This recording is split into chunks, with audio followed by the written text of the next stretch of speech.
Welcome to the Dental Team Podcast. I'm your host, Kira Dent, and I have this crazy idea that maybe I could combine a doctor and a team member's perspective because let's face it, dentistry can be a challenging profession with those two perspectives. I've been a dental assistant, treatment coordinator, scheduler, biller, office manager, regional manager, practice owner, and I have a team of traveling consultants where we have traveled to over 165 different offices coaching teams. Yep, we don't just understand you, we are you. Our mission is to positively impact the world of dental, and I believe that this podcast is the greatest way I can help elevate teams, grow VIP experiences, reduce stress, and create A-teams. Welcome to the Dental Team Podcast. Hello, Dental Team listeners. This is Kira, and you guys, you are in for the best treat of your life, Consultant Takeover. That's right. Get ready. They are dropping some dynamite. Our consulting team is incredible, guys, and we are so blessed and so fortunate to have them sharing tips and tricks with you today. And as always, thanks for listening. I'll catch you next time on the Dental Team Podcast. Back at it again, Britt. I'm so excited to be here with you.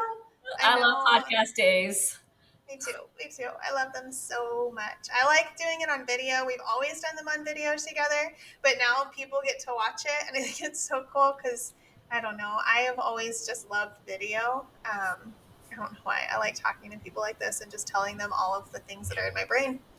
Thank you for joining me on this adventure. Absolutely. Like it's always an adventure with me. So you are a ride or die for me, Britt. You're just like, yep, let's do it, Tiff. And I appreciate that. We love an adventure, so why not? I really do. I'm learning that about myself. I truly think I love an adventure. Like Kira always tells me, like, you are the first person that's just like, yeah, let's try it. I'm down. And I'm like, no, I think I am though. I think that I love being like, yeah, let's see what happens. Let's freaking go. Yes, Britt, let's go hiking. Let's go. Let's do it. We will make it work. I do. I love an adventure. You are that person. I do love an adventure also. You might like it a little more than me, but I still love an adventure. I think it's one of those things that it's like, is it a good thing or a bad thing? It depends on the day. But like, you know how you like have those traits that it's like, it's really, really good until it's not good. I think that's one of them. Like one day I'm gonna be like, yeah, this is why it's not good. And this is why. Yep. There's always the yin and the yang to it, the good and the bad. Yeah. But we're here for an adventure today, man. Let's podcast. Let's talk about it. We love dental adventures. I do. And I am excited about this one because I love nothing more than figuring out with my practices things that they didn't think were possible, I guess is a good way to say it. Or like, they're like, oh, I have this problem and I can't figure out how to solve it. And I'm like, great, I have a really simple solution for you. And I think today we have a simple solution for everyone. And while it's not the easiest habit to create, we will say, it's a really simple solution. And once you do create that habit, like you'll figure out that there's just no going back from what we're about to talk about. I want you, tell them, Britt, tell them how you're going to save their lives with today's implementation. Guys, if you are not tracking your case acceptance within your office to actually know how we're doing, you're missing out. I'm sorry. I'm just going to say it. You're missing out. Yes. How do you even know, Britt? How do you know if you're not tracking it? What do you hear? What are the most common things you hear when you talk to a practice? Like one is, well, we schedule everybody. So like we don't need to. We're doing great. Nobody walks out the door without an appointment. Mm-hmm. Yeah. Mm-hmm. That's a common one I hear. I don't have the time, right? Like that one we hear all the time. I don't have the time to track it. Well, you don't like, you have to have the time. Like, yeah, you don't have the time. You can't afford not to. Yeah, exactly. Those are probably some of my most common ones, or like or people just don't know how. Like it sounds more intimidating than it actually is. Yeah, I agree. I also enjoy, and I think we get this a lot when we're interviewing, right? For a consultant or when we're helping practices interview for TCs. Oh yeah, I have a 95% case acceptance rate. I'm like, dang, girl. That's pretty fantastic. I hope you do. I hope you do. I know. I love it. And then you say, okay, great. Like, how did you track it? And Britt, there's two ways to track it, right? There's dollar for dollar and one for one. That's how we call it. That's how we do it. Most of the time, people are doing it one for one. So dollar for dollar, to break it down, would be, this is the amount we diagnosed, and this is the amount of that diagnosis that was accepted. The So dollar if you amount. diagnose literally the dollar amount. Mm-hmm. Yeah, so it's dollar for dollar. Literally a percentage of the whole diagnosis amount was accepted. Mm-hmm. 1 for 1, people love 1 for 1, and I don't disagree. I think it's awesome. But 1 for 1 is, did they schedule or did they not? Now, I'm going to go on my little tangent, and then Britt, you follow up with your own. Tiff, let's go for it. I'm here for it. Let's hear it. It's an adventure. I'm on a roll today. Coming off of an event, and I'm like a little sleepy, so I'm like I'm on an adventure roll today. So I think you should track both if you're gonna do 1 for 1.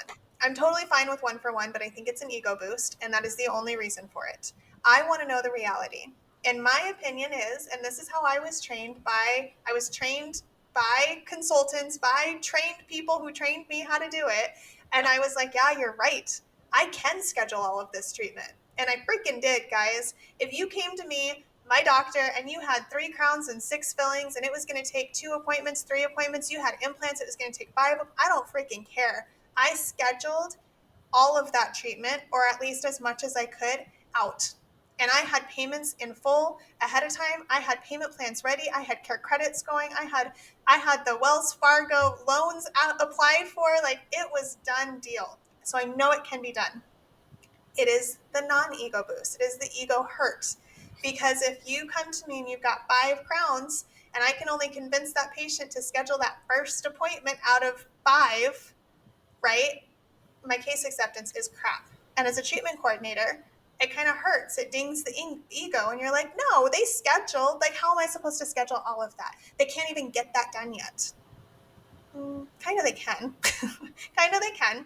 So, and fill your schedule, right? So the ego boost is the 1 for 1. The dollar for dollar is the reality, in my opinion, because that, and every treatment coordinator will tell you, I'm going to schedule the next one. I'm going to make sure that they don't leave that appointment without the next appointment. That's our job, for sure. But when they come back for that next crown, what if that patient says, hey, guess what? I actually ended up buying a Louis Vuitton handbag, and I don't have the money anymore to get the rest of this treatment done. It's going to have to wait. Well, guess what? It's not accepted, ladies and gents. It's not accepted. That's my tangent. I like the dollar for dollar because I think it's real. I think it's real, and I think the other one is fantastic, and it's totally fine, but it's an ego boost, and it's kind of fluff. Yep. I love your tangent. I love it. I think of your 1-to-1 or like your patient acceptance, that at least they did something. It's kind of like, well, like, yeah, I ate my vegetables, right? Yeah. Like I had strawberry ice cream, or like my For fruit, sure. right? I had strawberry ice cream. Like, yeah, there's fruit in there. There's also a lot of other stuff in there. Like, it's not the full story of what's actually going on. Yes, I love that. And you're a dollar for dollar, and like that's like your higher law. That's your higher standard. And we want to be going by the higher standard. So sure, if you're struggling even with your 1-to-1, like great, work on your 1-to-1, but my ultimate I need to get you to is to getting that dollar for dollar up. I totally agree. I love that. That was a good way to wrap it. Good job. You're so good at wrapping me up. I love it. I love it. So case acceptance is awesome to track. And there are a few caveats, right? And there are a lot of programs that will do it for you. And I'm totally down with those. I think they're awesome. But the one that's going to do you the most service and really tell you the honest, true story, and that you can manipulate to show you what you need it to show, is going to be by hand, you guys. We call it the OGs, the oldie but goodies, the OG style. And I love it. It's just an Excel spreadsheet, you guys. Simple is always best. And sometimes you don't have to make changes and make things grandiose and superhuman for them to be really cool and user-friendly still. So we just use an Excel spreadsheet. I like this because it's the raw data. A lot of those programs will pull in everything and give you, like, if you've got options and maybe a patient decided, I'm going to do the implant and not the bridge because I don't need work on those other 2, 3, 4 teeth, that bridge doesn't get deleted. And then you've got an implant was accepted, but the bridge is still there. It's just kind of mucky. It's not as clean. Totally fine. And I'm totally fine if you use those. I don't care as long as you know your numbers. But clean it up, do the Excel spreadsheet. And then a couple other pieces that I really love about the Excel spreadsheet is that, again, you can manipulate it. So I like to track which team members had a hand in the case acceptance, because then I can dial in on training. I can dial in on where are we really good, who's fantastic, and can train people who maybe aren't as fantastic yet. Do I have a doctor and a hygiene team, right? If this doctor gets with this hygienist, they diagnose everything and they sell it all. This same doctor gets with this hygienist and it's a little lackluster. Then I know, okay, let's look at some co-diagnosis. What's happening in our hygiene department? Are we calibrated as a hygiene team on co-diagnosing? Because that same doctor has very different diagnosis in those rooms. It tells me that there's a calibration problem there. Most of the time, we see low case acceptance and we harp on our treatment coordinators. Could totally be our treatment coordinator, but guess what? How am I going to find that out? I'm going to see that the doctor and hygienist are consistent and the inconsistencies in my case presenters. Mm-hmm. That's how we dial it in. Otherwise, we're just throwing monstrous amounts of solutions, trying to cover things up, right? It's like putting a Band-Aid on your arm when it's like green and pussy. You just put a Band-Aid on there instead of going to the doctor and getting the antibiotic.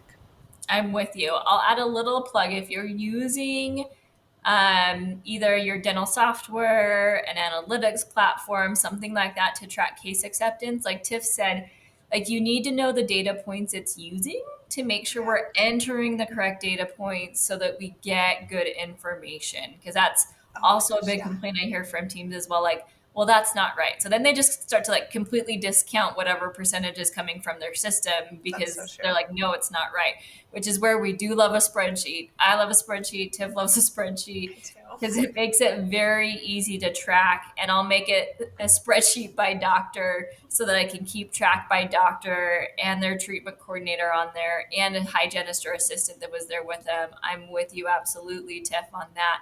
And you can track your patient one-to-one and your dollar acceptance on there. Plus, it's real good for follow-up, guys. I'm just going to say it's my favorite for follow-up. I love that. Okay, so two things. One, I love, and I'm making notes, you know that. I love that you're like, you track one-to-one and dollar for dollar. Track them both, you guys. Give yourselves an ego boost. I'm not against that ego boost, treatment coordinators. I am not, because I have been there, and I have been at the bottom barrel of my day where everybody treated me like crap and nobody wanted to do treatment. And I look and I'm like, 5%, I'm not surprised. Like, I sucked today. So I felt that. I know it. I'm not saying that it's not there. I'm just saying know the reality of both pieces and be able to diagnose what's truly happening. So I love that you said to do both of those. And I love tackle the right problem. I'm going to interrupt you for a quick second. Tackle the right problem, right? If I am like rocking away at getting the patients to do at least something, that I'm like, great, my next push is to try and get them to do quadrant dentistry or half a mouth dentistry. Like, it tells me where I can focus on improving my skills. For sure. I love that. Also, on that same vein, you spun my mind again. It's totally fine. On that same vein, it also will help you figure out if you're getting delivered single tooth, quadrant dentistry, the whole shebang, or one thing. Because if your practice, right, if your doctors aren't practicing delivering everything, or they're not practicing quadrant dentistry and it's making it so that you can't practice that, now you know there's calibration. So I love that, Britt. Good thinking. And then like adventures, Tiff. So we just, sometimes we add in little like detours to the adventure. You're right. I do like a good detour too. I know. Dang it. I'm learning so much about myself this year. It's fine. And then you mentioned follow-up, and I think that's huge. And we like the 2-2-2, 2 days, 2 weeks, 2 months. And it's really easy to put it on there. I have the practice that I just implemented this with last week, actually. And we were like, let's just get really smart with this. And we just did little like check marks. I know that there's other practices that will put in the actual date for when the follow-up needs to come, because then you can just do the find on your Excel spreadsheet, the find and replace, and you type in today's date and it'll pull up everybody you're supposed to call. So no matter what, you can get to everybody. But we do a good color coding. So like if they scheduled, I'll make it green. If they didn't, I'll make it red. So like I know the ones I need to follow up with. I do like that. And I have to say that when I was in practice and I did it, I have to give my office manager of many years a little bit of credit because I used to go crazy with her highlighting on documents. And I was like, I don't understand. She would highlight what she finished and leave what she didn't finish yet white. And I was like, isn't that the opposite? Like, wouldn't you highlight what needs to be done? And I don't know if it's that it actually makes sense to do it or if I got used to seeing it that way because there was no changing her mind. But now that's how I operate in life. And so I would do the same thing on my tracker. If they scheduled, I would like do a gray highlight on it so that I would just look for the white space. In her defense, like it's easier to look for white space than color. I don't know. I think she just convinced me. But Find your own system. I'll have that. I'll have office managers be like, I've got my color code system. I'm like, great. As long as everyone knows your color coding system, go for it. Yeah, that was her. She was like, this is the system and this is what everyone in this practice is going to do. And now forever for the rest of my life, that's the only way I know how to do it. So it worked. Kudos to Amy. She did awesome training me. But I think that follow-up is key. And again, we do that 2-2-2. So if you're tracking it, the things that you want to track, we'll kind of refresh this aside from my crazy tangents today. Tracking, you're going to track the date, obviously, the patient's name, the dollar amount that was presented. Okay, the dollar amount that was presented, the dollar amount that was scheduled, meaning it was accepted, and I like this caveat, y'all do with it what you will. A full case acceptance to me is that it is scheduled and it is paid for. So prepayments are fantastic. Making sure that you've got that payment secured in some way is huge because production is nothing if you can't collect it. So patient name, diagnosis amount, what was presented, what was accepted, the date that they scheduled, okay, and then the note or the reason as to why they didn't schedule if they didn't, and then that follow-up, the 2-2-2, 2 days, 2 weeks, 2 months, and then highlight in whatever color coding system you choose to use, but make sure that it's easy to see. And then also on top of that, make sure your providers, right? You want your doctor column, you want your hygienist column, and I know in Excel, you can do drop downs. I love drop downs because if you do the drop downs, there's no human error in spelling. And then you guys can take it a step further. Don't ask me how. I'm still trying to figure it out. I'll figure it out next week. I have an office. We're trying to figure this out. Britt might know. But you can actually pull all of that data from the drop downs. So you can pull how many times that name on the drop down populated. So then you can see how many exams those providers had done, and then you can key in on their production. So anyways, I'm not an Excel wizard by any means, but I'm getting really freaking good with it. I'm going to give myself some kudos there. I had to phone a friend yesterday, and he's like, oh, you can totally do that. Yes. The answer is usually like, if you're wondering, can I do it with Excel? Like 95% of the time, the answer is yes. I'm loving that. I've never loved Excel. Maybe now, see, this is probably your influence, you little spreadsheet wizard over there. But I've never loved Excel as much as I have this past year. I feel like I have done more spreadsheets and figured out more. I don't know. We're probably diving into numbers more this year than we did last year. Things are changing. Anyways, that's a treatment tracker. And I think start tracking now if you're not. If you are, how can you update the treatment tracker that you have? Is there a next layer that you could add on that might help you see where training could be necessary? Or help you see that you're freaking killing it, you guys. Give yourselves kudos. Do a 1-to-1 and a dollar for dollar. Boost those egos. I love it. I like to know that, but also do your dollar for dollar and make sure your follow-up is on your treatment tracker no matter what. So if that's your extra layer, add it in there. If not, it's probably the providers or the dollar amount. Add those pieces in there and then just freaking start doing it. It's easy, I'm telling you, once you get the habit in there. And Britt, I don't know about you, but I really like to have it in a Google Drive. Because even a shared drive on the computer, you have to be out. Like multiple people can't be in it at the same time. So if you have multiple people doing treatment plans in the practice, you have to like run around and figure out who's in the tracker before you can add stuff in there. Google Drive or any kind of system like that, OneNote, all of those things will, it's like real time. So I can be in there updating it and Britt can be in there adding her own pieces and it'll both stick, it'll be in there. For sure. I think one more thing we've got to clarify, Tiff. I know I've gotten this question before. if I come back and I schedule that patient like next month, do I get to count it in my case acceptance? I agree. And you know what I see happen? I see them put that patient on this month's tracker or this week's tracker. And I'm like, no, girl, you didn't present that again. If you want to, I had so many amazing people work for me for the years, and I always had the funnest things come up. And I remember her, we're still friends today, and she, I'm sure, just secretly loves me. But she was that treatment coordinator where she was like, before her one-on-one every month, she spent hours of her own time going back through her trackers to make sure that they were 100% updated if that patient had accepted the treatment later or not, and she would put it in there. And I was like, girl, that's totally fine. I don't care. You guys, the answer to that is I don't care. If you're doing your follow-up, you're on your 2 weeks and they're like, heck yeah, let's get scheduled. Change it on that tracker. Do not add it to your new tracker. It's not due new diagnosis. Change it on that tracker to accept it. I don't freaking care. It finally was accepted. Absolutely.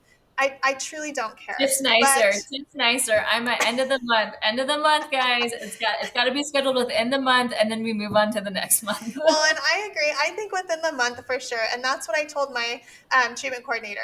She had to have it in by the end of the month. It was on her one-on-one, and if it changed after that, I didn't care. Like, for your own good, fine. If you want to look back at it and it makes you happier, by all means, but it doesn't do anything as far as like reporting your numbers anymore after that closes. It's totally done. Yep. That was a good one. I didn't think of that. Anything else you can think of that we need to add in there? No, I think that was the last one. It's just month-end numbers or month-end numbers. So you can I'm with you. Update it, whatever you want to by the end of the month. By the end of the month, closed out, and it has to be scheduled, at least scheduled to count. I agree. Awesome. I love it. Okay, so go start tracking your treatment if you're not doing it already. Just go do it. Find that layer. What did you say, Britt? Game changer. Game changer. Yeah, it is. You guys, it is. Like, don't try to find solutions for problems you might not have. Okay? Just figure out what the problem is and then find solutions for that. It takes way less time.